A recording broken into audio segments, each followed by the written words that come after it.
మురుడేశ్వర్కి వచ్చినప్పుడు main highway నుంచి Head north on National Highway 66 toward Murudeshwar Temple Highway, then turn left onto Murudeshwar Temple Highway. Turn left onto Murudeshwar Temple Highway. Continue on Murudeshwar Temple Highway for 1.5 kilometers. Kilometre ఉంటుంది Murudeshwar temple 2 kilometres వెళ్తాం మురుడేశ్వర్.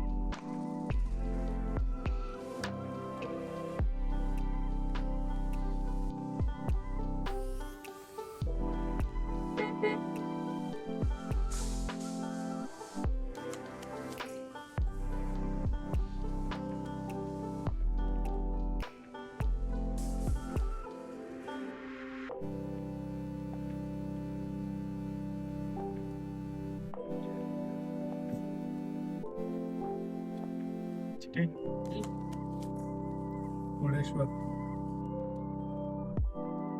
శివుడు కనిపిస్తుంది.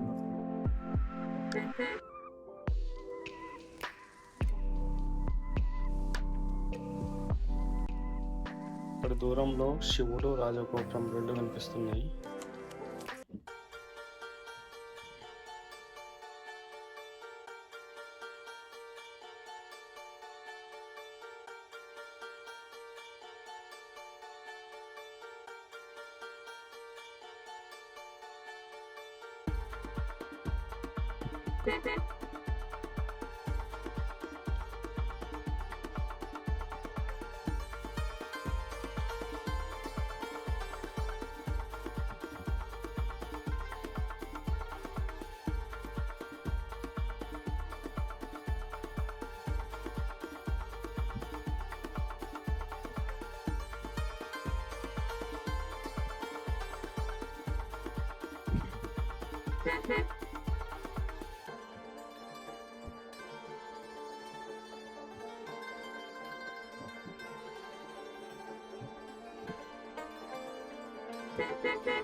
చూడండి ఎంత height ఉంది రాజగోపురం. మన ఇండియాలోనే చాలా పెద్ద రాజగోపురం ఇది. చాలా దూరం నుంచి ఇది కవర్ అవుతుంది. మీరు నోటీస్ చేసింటారు అక్కడ ఏదైతే టర్న్ అయినామో టర్న్ అయినప్పటి నుంచి కనిపిస్తూనే ఉంది ఇది శివుడు రాజగోపురం.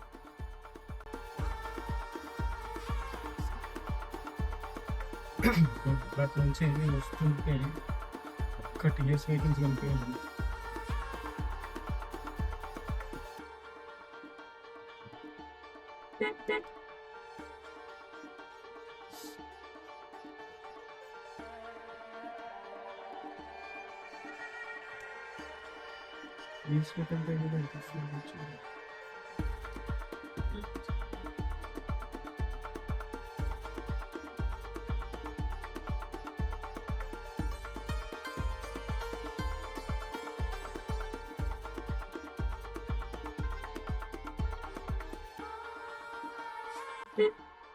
యాక్చువల్గా ఇది ఎంట్రన్స్ కాదు, నేను చూసుకోలేదు. ఇది అవుట్ అంటే బయటకు వచ్చే దారి. ఇది లోపల పార్కింగ్ ఉంది.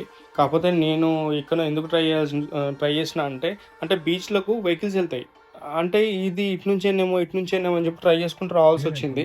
కానీ ముందర నుంచి సెక్యూరిటీ కూడా ఇది కాదని చెప్తున్నాడు.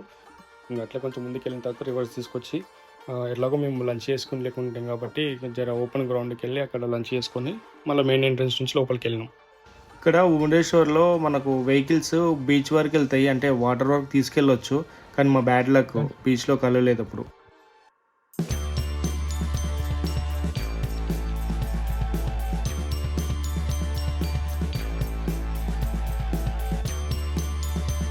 అయితే ఇప్పుడు ప్రజెంట్ లంచ్ టైం. మేము ఇక్కడ ఆపుకొని రెడీమేడ్ చపాతీ ప్రిపేర్ చేస్తున్నాం.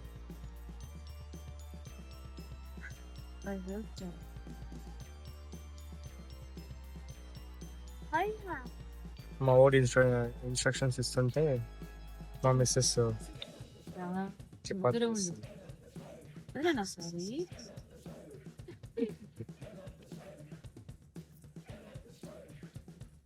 మేము లంచ్ చేసి ఫ్రెష్ అప్ అయ్యి టెంపుల్కి వెళ్తాం. కానీ ఇక్కడ ఒక బ్యాడ్ న్యూస్ ఏంటంటే బీచ్లోకి యాక్సెస్ లేదు. నాకు తెలిసి ఇంకా గోకర్ణనే అనుకుంటా బీచ్ యాక్సెస్. చూద్దాం. ఇక్కడ కూడా same September, October, November 3 months బంద్. కారు కూడా బీచ్లోకి తీసుకపోనిస్తలే. పార్కింగ్ ఇంతకుముందు అక్కడ ఉంటుండే, కానీ ఇప్పుడు బీచ్ మొత్తం బంద్ ఉంది. ఇది మా సామాగ్రి. 2 సీట్లు ఫోల్డ్ చేసి మొత్తం ఇందులో వేసేసినాం.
అయితే ఇక్కడ ఈ మ్యూజియంలో ఈ విగ్రహాలన్నీ ఒక్కొక్క విధంగా ఈ స్థల పురాణం గురించి దర్శనం ఇస్తూ ఉంటాయి.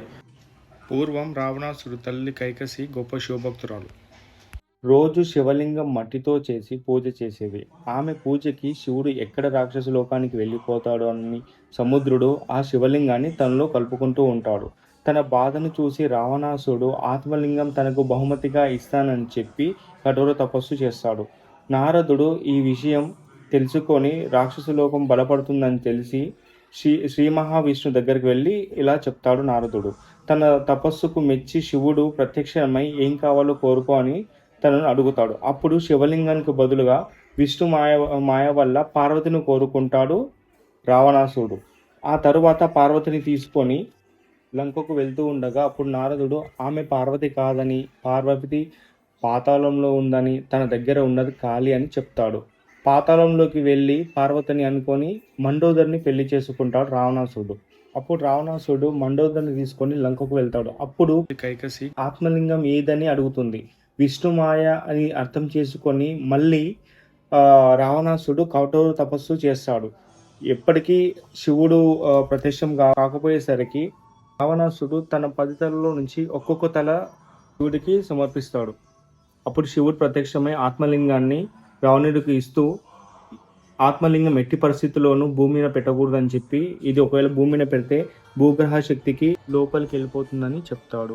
అలా అయితే ఆత్మలింగం లంకకు వెళ్తే రాక్షసులు బలపడతారని నారదుడు దేవలోకాన్ని కాపాడాలని వినాయకుడిని అడుగుతాడు.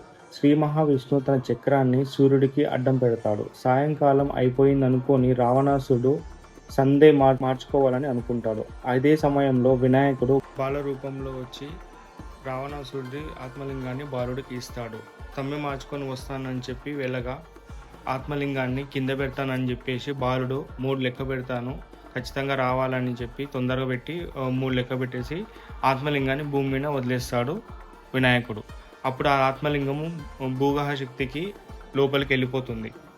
ఎంత ప్రయత్నించినా రావణాసుడికి ఆ ఆత్మలింగం బయటికి రాకపోయేసరికి ఆ ఆత్మలింగం పైన ఉన్న వస్త్రాన్ని విసిరేస్తాడు రావణాసురుడు.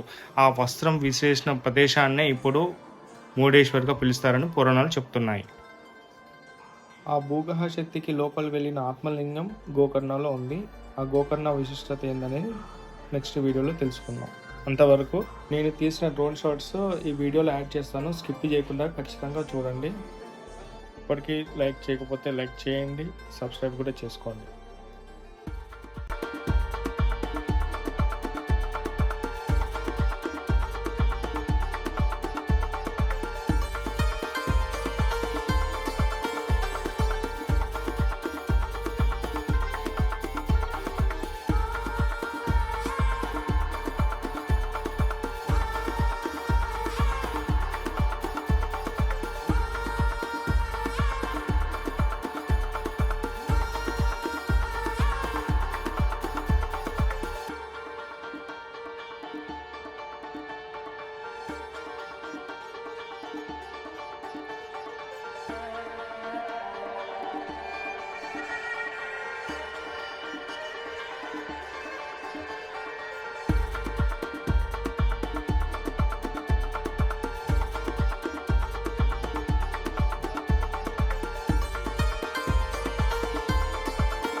మనం జనరల్గా అలలు అనేది మనకు ఎదురుగా వచ్చేది మాత్రమే చూస్తాం కదా. అలలు ఎదురుగా వచ్చిన తర్వాత వెనక పక్క ఎట్లా ఉంటుంది అనేది ఇక్కడ బాగా అనిపిస్తుంది. అంటే ముందు అలల ముందు సైడ్ ఏమో ఎత్తుగా, అలలు వెళ్ళిపోయిన తర్వాత వెనక పక్క లోపలికి డౌన్గా అనిపిస్తుంది. సో ఈ వీడియోలో అంటేనేమో కొంతవరకు డిఫరెన్స్ తెలుస్తుంది, కానీ డైరెక్ట్గా చూస్తే మాత్రం చాలా బాగా అనిపించింది నాకు. అంటే అక్కడనే కనిపిస్తుంది ఒక పక్క ఎత్తు ఒక పక్క డౌన్ అన్నట్టు. నేను కూడా ఫస్ట్ టైం ఇట్లా చూడడము. అది మురుడేశ్వర్లో ఒకటే జరుగుతుంది అనుకుంటే ఇట్లా చూడడానికి కుదురుతుంది. ఎందుకంటే వేరే ఏ ప్లేస్లో కూడా మనం సముద్రం లోపల సైడ్ వెళ్ళి ఇలా చూడం కదా, ఓన్లీ బోట్లో పోయినప్పుడు మాత్రమే మనకు కనిపిస్తుంది.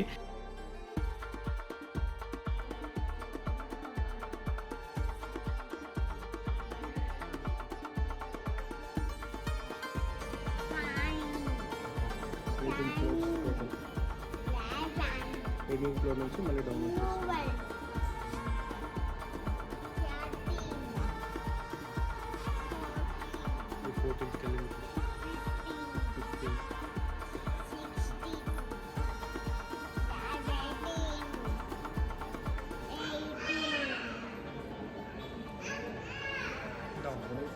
ఇక్కడ కూడా మనకు రాజగోపురము పైకి అంటే 18 అంతస్తులు ఉంటుంది కదా, అక్కడ 18 అంతస్తు వరకు వెళ్ళడానికి మనకి యాక్సెస్ ఉంటుంది. సో పెద్దల వాళ్ళకైతేనేమో 20 రూపీస్, పిల్లలకైతేనేమో 10 రూపీస్. టైమింగ్స్ కూడా మనకు మార్నింగ్ 7 నుంచి ఆఫ్టర్నూన్ 12:45 వరకు ఉంది. దాని తర్వాత మళ్ళీ ఆఫ్టర్నూన్ 3 నుంచి ఈవినింగ్ 7 వరకు బాగుంటుంది. అసలుకి ఇండియాలోనే హయ్యెస్ట్ గోపురం 18 ఫ్లోర్స్ ఉంది కదా. పైకి వెళ్ళిన తర్వాత అక్కడ శివుడు, చుట్టుపక్కల ప్రదేశము చాలా బాగా అనిపించింది.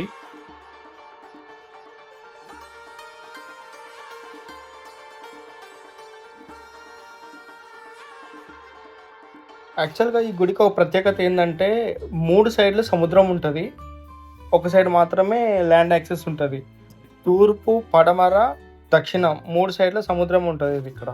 అదే ఈ గుడి యొక్క స్పెషాలిటీ. నేను కింద ఉన్నప్పుడు కొన్ని డ్రోన్ షాట్స్ తీసాను. ఆ డ్రోన్ షాట్స్ దీని తర్వాత యాడ్ చేస్తాను. చూడండి బాగుంది. పైకి టాప్ వ్యూ నుంచి చూస్తుంటే ఆ శివుడు, పెద్ద రాజగోపురము, ఆ వెనుక 3 వైపులో కనిపించే సముద్రము చాలా బాగా అనిపించింది.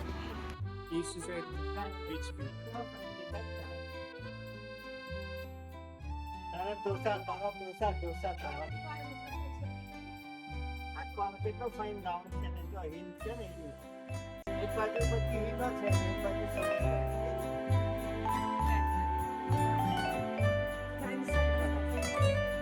इसको इंटरेस्ट रहता है ना, और इंसान जब द्वारका जाके आए तो द्वारका में क्या మీరు ఎప్పుడైనా మురుడేశ్వర్ విజిట్ చేయాలంటే మాత్రం ఖచ్చితంగా ఒకరోజు ప్లాన్ చేసుకోండి, అంటే కంప్లీట్గా మురుడేశ్వర్లో ఉండడానికి. ఎందుకంటే మనం మధ్యాహ్నం తర్వాత నుంచి ఎప్పుడైతే ఇక్కడికి ఉంటామో రాత్రి వరకు ఉంటేనే బాగుంటుంది. ఎందుకంటే మధ్యాహ్నం దర్శనం చేసుకోవచ్చు, అక్కడ టెంపుల్ విజిట్ చూసుకోవచ్చు, సముద్రంలో కూడా ఆడుకోవచ్చు. అక్కడ ఇంకొకటి ఫ్లోటింగ్ వాకింగ్ ఒకటి పాత్ ఉంటుంది, కానీ మేము వెళ్ళినప్పుడు అది లేకుండే. అసలు బీచ్లోకి యాక్సెస్ లేదు కాబట్టి అది తీసేసిండ్రు.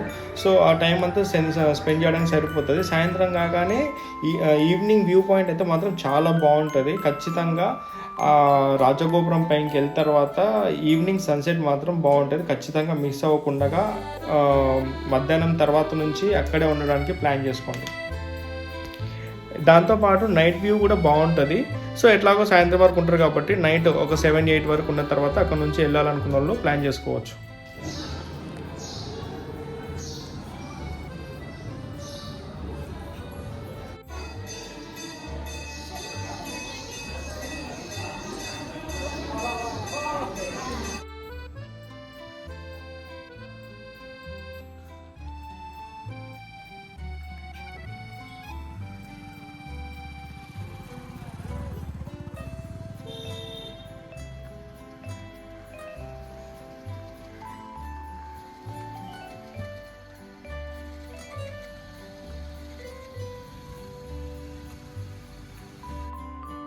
టెంపుల్ నైట్ వ్యూ లైట్ ముందేమో పెద్ద రాజగోపురం లైట్స్ తోటి, వెనుకనేమో శివుడు.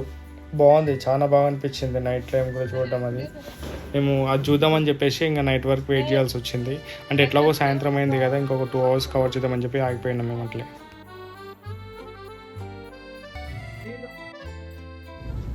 ఇప్పుడు మేము దగ్గరలో హున్నావర్ అనే విలేజ్కి వెళ్తున్నాము. అక్కడ గణేషన్ టెంపుల్ ఉంటాయంట. అయితే అక్కడ గణేషన్ టెంపుల్ మొత్తము కంప్లీట్ లోపలంతా టేక్ చెక్కతోనే చేశారంట. అక్కడ మురుడేశ్వర్లో అడిగితే హున్నావర్లో శ్రీ గణేషన్ టెంపుల్ ఉంటుంది, బాగుంటుంది చూడండి అని చెప్పేసి అన్నారు. సో ఇప్పుడు అక్కడికి వెళ్తున్నాం.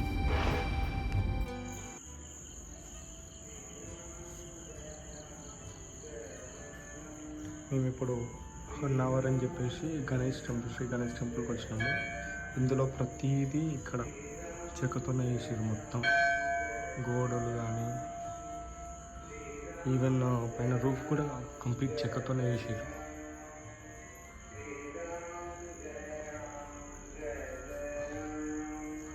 ఇవన్నీ మొత్తం చెక్కతోనే.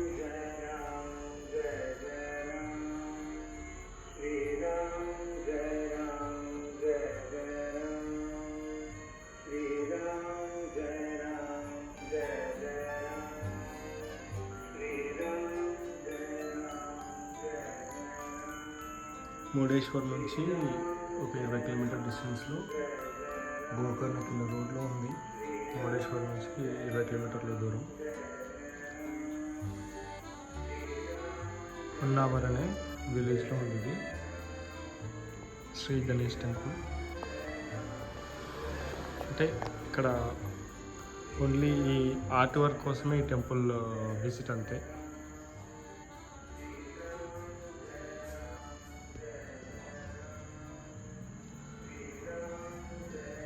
మొత్తం కంప్లీట్ చెక్క.